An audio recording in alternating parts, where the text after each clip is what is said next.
As I sat in the waiting room, scheduled for thyroid cancer surgery, our bank account showed just a few lonely dollars. A faded hospital invoice lay beside a bottle of anti-nausea pills I never bought. The baseball cap he wore to my doctor's appointment, turns out, it had the logo of a Florida real estate agency. My jaw clenched like I was biting down on my own shadow, unable to let go. The house we once called home felt hollow, no voice, no echo, just absence. Elder financial abuse doesn't always look like theft, it can wear a wedding ring. My name is June Langford. I'm 65 years old and retired from my job as a high school librarian in Albany, New York. I've always been the quiet type, someone who finds more meaning in pressed flowers between book pages than in loud conversations. My husband, Walter Langford, is 67, a retired civil engineer. He once designed bridges. Now, he mostly designed our schedule, his schedule. We lived in a 2-story pale blue house with a porch swing I picked out and a lilac bush I planted myself after my retirement. We didn't have children together. I had a daughter, Sarah, from my first marriage. She's a nurse in Chicago, distant, but steady. Walter had a son from a previous relationship, though he rarely mentioned him. We kept things separate but peaceful. I assumed that meant balanced. About 6 months ago, I started losing my voice and feeling unusually tired. I figured it was allergies or aging, but after some tests, I was diagnosed with differentiated thyroid cancer. My doctor said it was treatable with surgery soon. The estimated cost was over $30,000, and insurance would only cover a portion of it. When I told Walter, he was calm, too calm. He squeezed my hand and said, "We'll take care of this. Don't worry." In the weeks that followed, he was often away claiming he was visiting an old friend down in Florida. I didn't push. I thought he was processing things in his own way. Then one morning, I logged into our joint bank account to transfer the hospital deposit and stopped breathing for a second. The balance was barely over $1,100. I blinked, refreshed the page, checked the transactions, dozens of withdrawals, large ones. When I asked him, Walter said, "I've been investing it. June, I have a plan. Just let it work. Don't touch the money now." Something in his voice was final. I told myself to be patient. He always knew how to handle numbers. I didn't want to appear suspicious. I didn't want to be difficult. But a week before my scheduled surgery, I walked into the living room and caught him at his computer. He quickly closed the browser and smiled too fast. "Just paying bills," he said. I nodded. I didn't ask. I was exhausted. That night, while looking for our insurance paperwork, I opened the drawer under the printer. A thick red-tabbed folder sat at the bottom. I pulled it out. The pages were crisp, recently printed. The top page was a real estate purchase agreement. My eyes landed on the name Darlene Walsh, buyer. And there, in bold cosigner Walter Langford, it was a full cash purchase. The payment matched the missing funds from our joint account. The house located in Sarasota, Florida, the same state he'd been visiting for weeks. I froze. Not because I was surprised, but because I wasn't. Darlene Walsh. I'd heard the name once Walter muttered it in his sleep a few years ago. I thought it was a memory. I didn't know it was a future. I sat down slowly on the edge of the couch. The air around me felt thin, unreal. I wasn't angry. Not yet. I felt like I'd stepped off a ledge and forgotten to fall. My heart beat loudly, but I couldn't remember the beat before.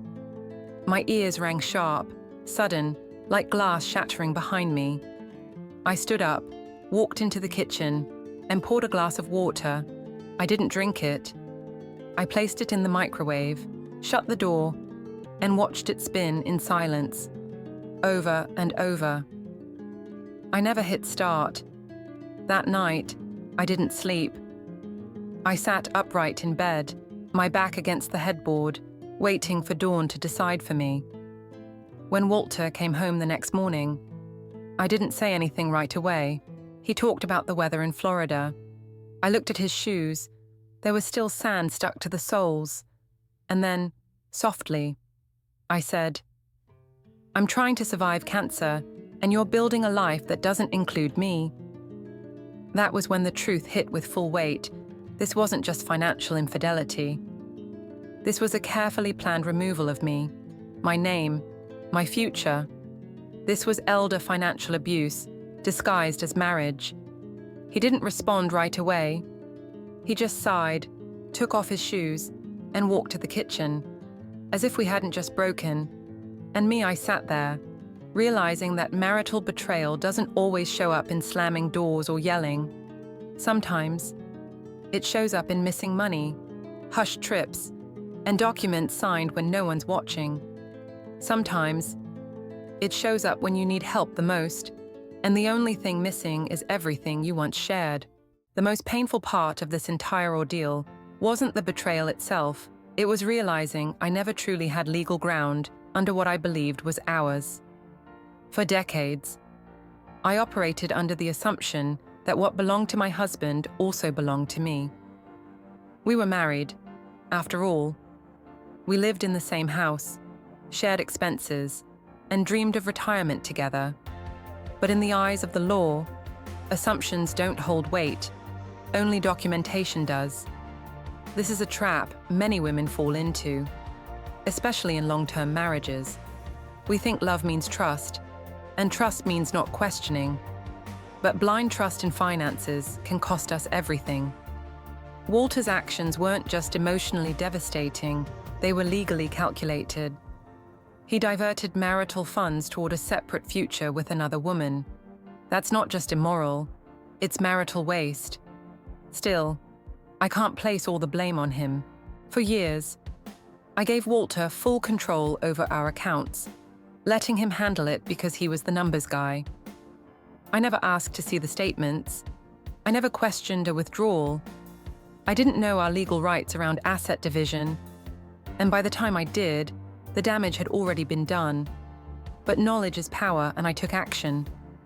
First, I contacted a divorce attorney in New York and requested 2 years of bank statements.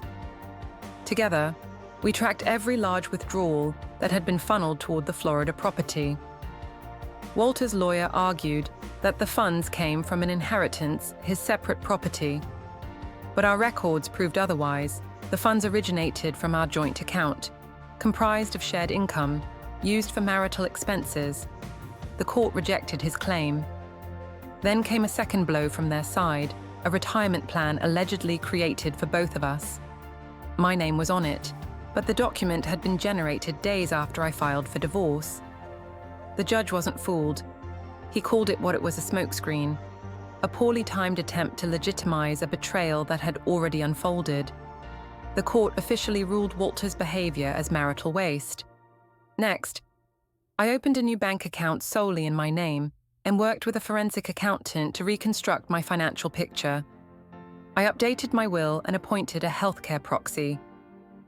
From that point forward, I managed every cent myself.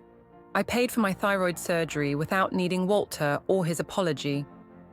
In the final ruling, the court awarded me 50% of the Florida property's value. It wasn't about money. It was about being seen and restored after years of silence. This wasn't just a legal case. It was a family betrayal story wrapped inside a quiet, grey divorce. No yelling, no broken dishes, just empty accounts, forged plans, and a husband who chose another future. But when the truth came out, the law stood with me not because I cried louder, but because I proved what was mine. After the surgery, I packed what little I needed and left the house in Albany. I didn't want to fight over the kitchenware or the curtains I sewed myself 20 years ago. I just wanted my name back, my space, my breath. I moved into a small apartment near a lake in western Massachusetts. The rent was modest, the windows wide. In the mornings, I'd make a cup of chamomile tea and sit near the glass, watching the ripples push across the water. No television, no clock ticking too loud, no footsteps I had to brace for. A few weeks later, I joined a calligraphy class for seniors at the community center. I thought it would be a quiet place to practice holding the pen steady again, but it became something else entirely. The women there didn't ask, "What happened?" They talked about things they'd lost. Yes, but more importantly, what they'd reclaimed. One had left a high-profile marriage at 72. Another found her grandson only after her ex-husband passed away. We weren't sad. We were building something. Together.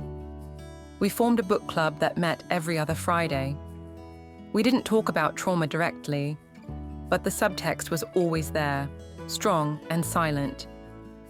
We passed around stories like lifelines. On weekends, I often walk with Judith, a retired elementary school teacher. We take the same route through the park, past the willow trees. We talk about recipes apple tart this week, lemon bars next. Sometimes she reads poems aloud, soft enough that it doesn't scare away the ducks. As for Walter, the Florida house he purchased with our money became tangled in a civil dispute. Turns out, titling it in another woman's name didn't protect it from legal scrutiny.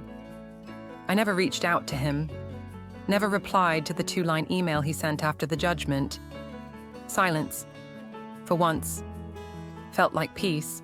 Elder financial abuse doesn't always look like a crime scene. Sometimes it looks like decades of silence, of letting someone else take care of it until there's nothing left that's truly yours. But here's the thing, healing isn't loud either. It's quiet, it's slow, it shows up in steady hands, in names re-signed on your own checks, in mornings where no one tells you where to be. You don't need to rebuild the house that broke you. You only need to reclaim your name one page, one morning, one choice at a time.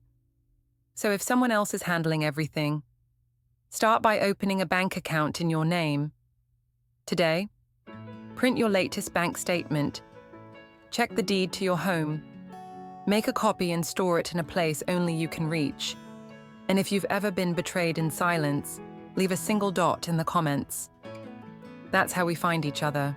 Tell us what book you're reading, the city you've always dreamed of visiting, or the recipe you just tried. This channel is our place to begin again.